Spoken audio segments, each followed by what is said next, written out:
મારા બધા ફોલોવર્સને એકદમ દિલથી જણાવવાનું કે ફરી એકવાર તમારી મદદની જરૂર છે. તો અમે આજે આવી ગયા મટવાડ કમલેશભાઈ ચીમનભાઈ હળપતિના ઘરે. તો એમની ઘરની પરિસ્થિતિ ખૂબ જ નબળી છે ને એમને ખરેખર જરૂર છે આપણે ટીપે ટીપે સરોવર ભરવાનું છે. આ એમનો દીકરો છે રિષિકભાઈ કમલેશભાઈ હળપતિ. તો એની એક ડાબી બાજુની આંખ ખરાબ છે ને એ હજુ બીજા ધોરણમાં ભણતો છે અને 7 વર્ષ છે એના. અમે બેસીને હોસ્પિટલના રિપોર્ટ પણ જોયા.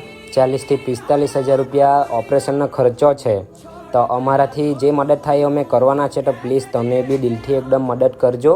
આ બાળકની આંખ મોટી થયા કરતી છે. તો એ મોટો થાય તે પહેલાં એનું ઓપરેશન થઈ જાય તો એને તકલીફ નહીં પડે એમના માટે આ ગૂગલ પે નંબર આપેલો છે અને સ્કેનર બી આપેલું છે. તમારાથી તમારી યથાશક્તિ પ્રમાણે તમે મદદ કરી શકે. અને ખાસ તમને જણાવવાનું, વિડીયો વધુથી વધુ શેર કરો તમારા ફ્રેન્ડને.